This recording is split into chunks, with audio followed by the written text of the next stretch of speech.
hey, I can be successful, I can be productive while still having friends, Yeah. while still feeling love, while having meaningful conversations and relationships. Yeah. And I think it's when I started letting go of the poison in my heart, that's when I was able to forgive.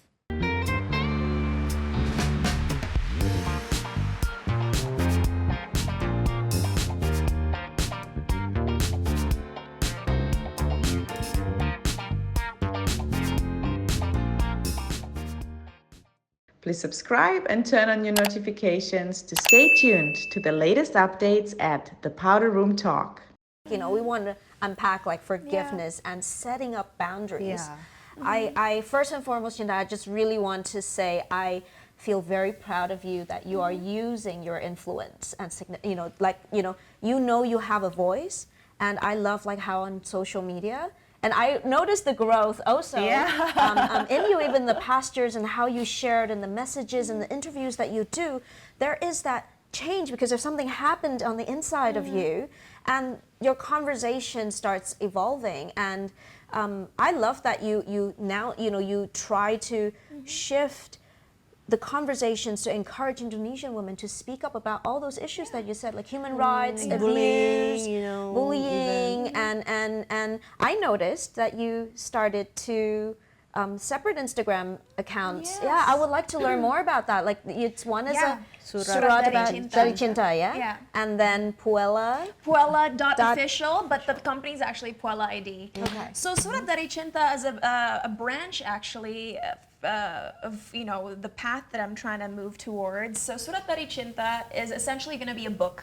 A book about bullying. And right now we're actually gathering people's experiences and what they're sharing, because they will be curated and included in the book as well. But what's lacking in Indonesia is the awareness of the fact that what they're saying or what they do can often hurt people. Sometimes the reaction I hear from people is, terlalu sensitif aja, like, like the usual things, right? And it's like, I'm sorry to say it, but you don't understand. Like, there are some people who would have been through what I went through and would have not survived. And I mean that in the most morbid way possible. You know what I mean? And so this book will not only define the types of bullying that exist, it's basically a platform where you can share and hopefully help one another figure out how to rise above the negative experiences and move forward. That's Surat dari Cinta. The second platform is called Puella.id. And essentially what I'm trying to do is create an entertainment platform that's not just about me. Eventually I want people to partake and have their own shows and own programs, but it's catered to the youth. So right now I'd say the demographic is like 12 to 24 or 25, so Gen Zs. And every episode has a specific topic that we intend on delving into, that being toxic relationships, self-love, eating disorders, perhaps certain types of mental illnesses, the environment, identity crisis. So things that are very relevant to especially teenagers nowadays, now that they're exposed to so much information. And I just actually released my first episode this past weekend. Congratulations. Congratulations. So excited. Is it going to be on YouTube? It's on YouTube. It's on YouTube. Yes. We just started, so right now it's just my program. But basically, it's a show that tries to transfer positive values to kids in a simple manner. You know, I'm never going to communicate a certain idea in a complex manner, because otherwise, one, kids will lose interest, and two, they'll be like, what the hell is she talking about? But, questions will be asked in a very surface level manner, but it's actually a step-by-step approach to understand a more complex issue. And, my vision is that with the guest stars I invite, all being, very prominent in their field, we'll have fans who think, oh, if I want to be like my idol, I need to behave this way. If I want to be like my idol, I need to have this point of view. I need to think like this. So it's all about positive value transfer, because with our power, it's our responsibility to make sure that media provides education. And in this country, especially TV, what you see most of the time is slapstick comedy. I was going to say, Indonesia is very comedy. slapstick comedy, and it lacks content that are both entertaining and has substance. Because you need to kind of plant substance into the next generation but for you them need to be able to know how to cope with life. But at the same time, we can't blame them. The reason being is because a lot of people in this country, live under the poverty line or are of middle class and below. And they live very difficult lives. So I understand that when they get home, they just want something that entertains. Because their lives are already so hard as is. But that's why it's our responsibility to now start packaging shows in a way that won't make them feel like they are thinking, but they actually are. Because every word that comes out of our mouths will hopefully be something of value. Oh, so excited But about it. I've seen a lot of changes, right? You mentioned when you first stepped to Indonesia, then you used to have a panic attack, and then but how did you overcome it? So what changed? How did you overcome the struggles? What finally comes into your internal mindset? When I had the mental and emotional and spiritual growth last year during the pandemic, I started to realize that there was no point in me harboring hate towards those who hurt me. Because, oftentimes people say, oh, just forgive. But what does forgiveness actually mean? I guess even though I've always been aware of it, it was never in the forefront of my mind. I'm like, okay, aku maafin kamu, I forgive you. But that doesn't solve anything because you still have anger and anxiety in your heart. So then I realized, oh, I know what forgiveness means. And for me, it meant taking out all the poison in my heart. That's true. And leaving it behind me, because forgiveness in actuality is not for those who hurt you. Forgiveness is for you. And I deserve to be happy. I don't deserve for their negativity or my memory of their negativity to constantly hold me back. Because I deserve a happy life, and I will be able to do so much more if I do things with an open heart and a clear mind. And so let those people, think the way they want. But I no longer want to be affected by them. I do agree with that, because to me, I always see forgiveness, like love, is a choice. You have to make that inner decision, because it is really a gateway to inner peace and liberation. When we talk about the liberation, it's really like you were just mentioning, you have to actually let go. When you actually forgive that person, you're actually, you process things inside of you. And when you make that choice, it actually empowers you first and foremost, because you're actually taking power back. And not letting that circumstances or that situation control you and control your emotions. Because circumstances happen, good or bad. Things happen in life, but things don't have to happen to your soul. That's how I see it. And I think it is quite a important thing to do, because when you have what I want to say, a crippled spirit, it really saps away energy from your life, and that thing, like you said, what you harbored inside, that might actually hinder your potential and hinder your progress towards things that you want to love and people that you want to empower. I mean, for the longest time, everything I did was to prove people wrong. Like, I wanted to go to this academic institution to prove to people that I'm smart. I wanted to win this award or get this movie to prove to people that I'm talented. And once I realized that there was no point in doing so, that's when I slowly realized, oh, this is what gave me anxiety in the past, trying to prove people wrong. That was the first step. Second of all, I realized that when I was in Indonesia, I could never be myself in public. I was always grim, I was always quiet, I was always serious, when in reality, I'm actually so goofy. I don't take myself seriously. What's the real Cinta? And I'm very bubbly, and only my friends in the U.S. see that. So they get very confused when I tell them I'm like XYZ in Indonesia, and I'm like, why am I doing this to myself? Like, instead of trying to prove to people who I really am, why don't I just be myself? And that's when I realized, you know what? Forget about what people say. They don't know what they're talking about. And once I had that forgiveness in my heart, that's when for the first time I acted like myself on a film set that I did that I was in November. And I realized once I was able to be myself, people were so nice to me and they loved my company and they would call me things like sunshine. You know? I'd never been called sunshine in my career ever. And like, you know, like when I was like, it's a wrap, they were like, yay, sunshiners. So they even like built a fan base within our film set just for me. That must be so healing. Yeah. No, what I also heard out of what you said is like, what also helped you forgive actually is like you got a better understanding of the people who did say those things towards you, right? And that probably is another step I personally think that actually helps you forgive people, that you actually learn to understand their point of view, where they come from, why they would say such things. Maybe they don't know better.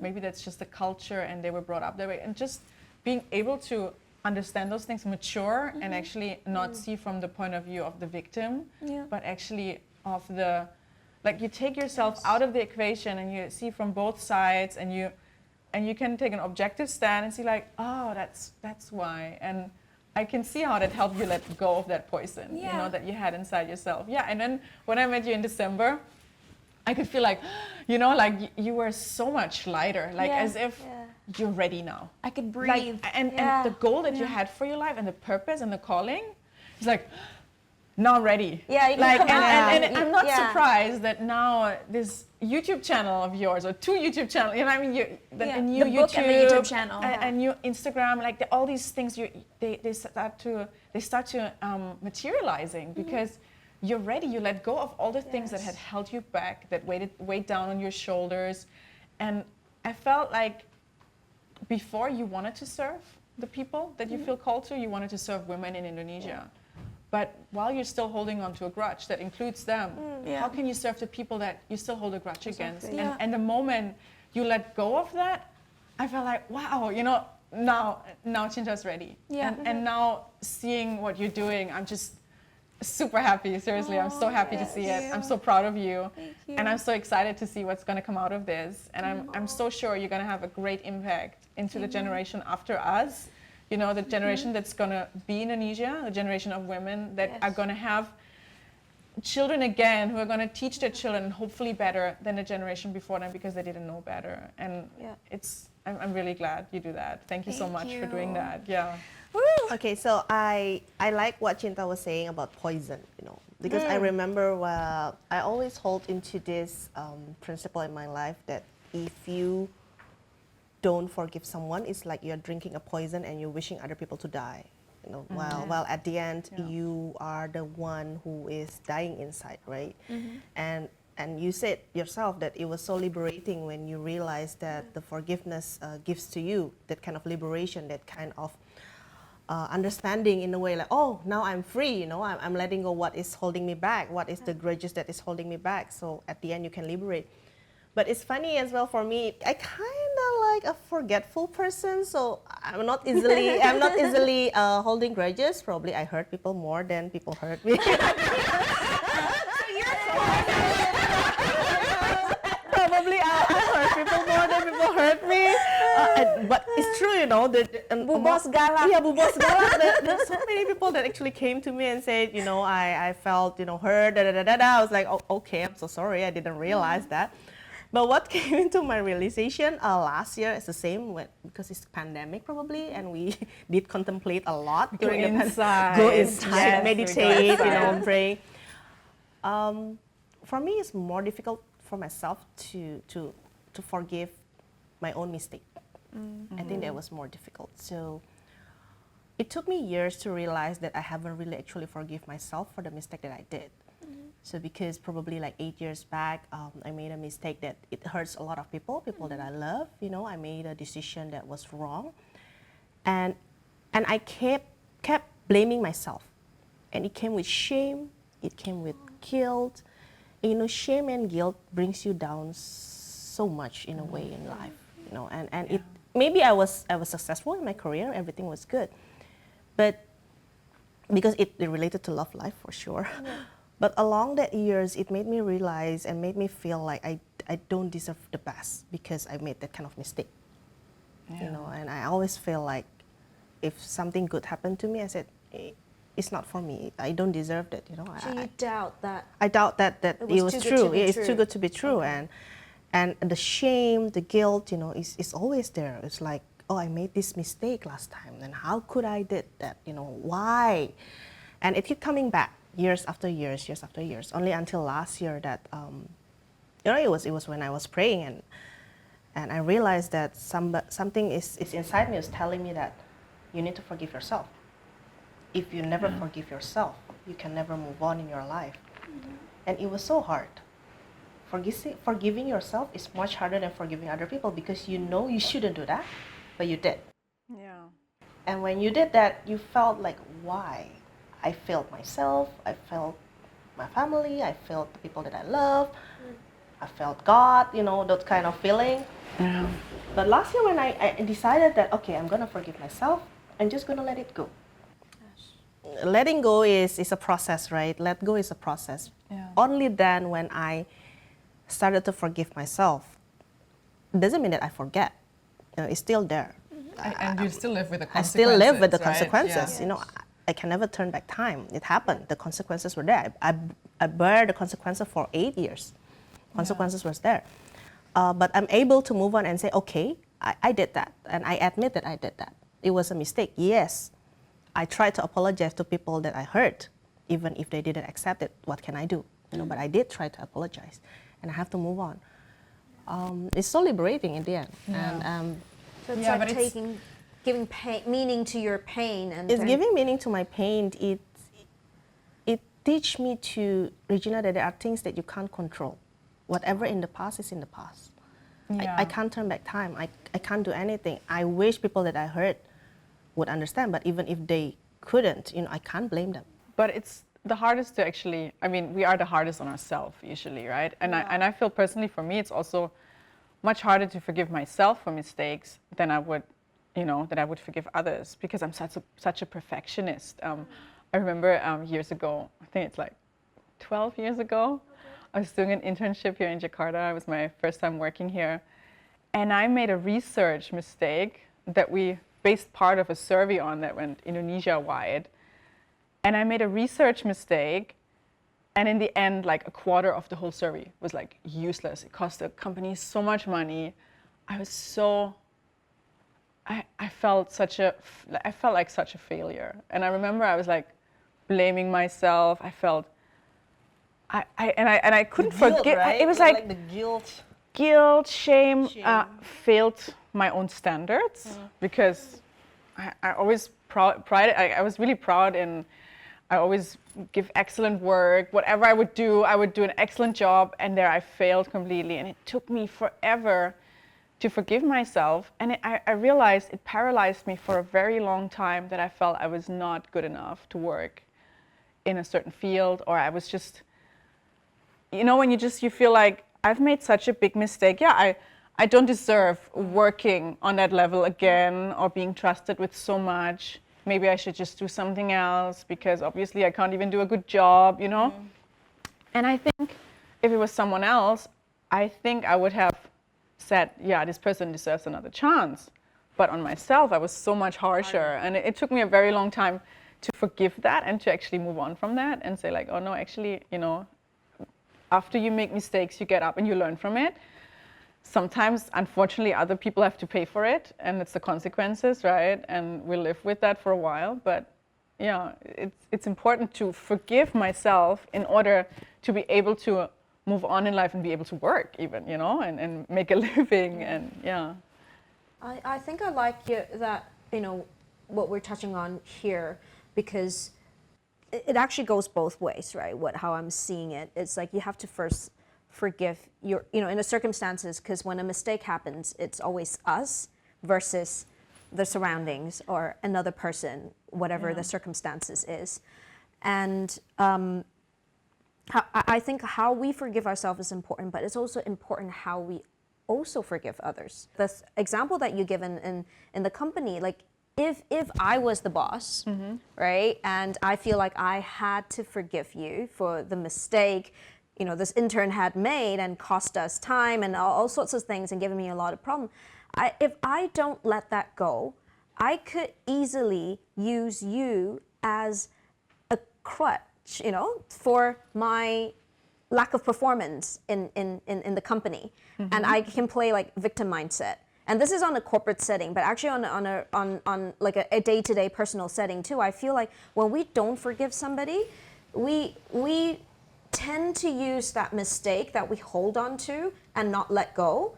And we kind of, you know, in the back of our head unconsciously, we will say, that gives us an excuse to not forgive that person because you did this to me, because you didn't listen to instruction properly, so you did all that research wrong on that job. So when, let's say, when someone questions, hey, you're the CEO of the company, why did your research fail? Oh, by the way, I've got this lady, you know, on my team that didn't listen, and I think that they should be the one doing the double checking. Exactly, right? Yeah. And I think like that letting go is so important. But at the same time, I guess we need to define or actually talk about what actually forgiveness is and what it isn't, because I think that approach, you know, forgiving correctly, is a wisdom in and of itself, right? Yeah. Okay, well, these you know, all these personal experiences are so cool, and I've been on the verge of tears like these past 10 minutes we've been talking. For me, I can relate to both of you. Personally, I'm actually quite a tough person to deal with. I have a little bit of a temper, and if I were a boss, I could definitely be a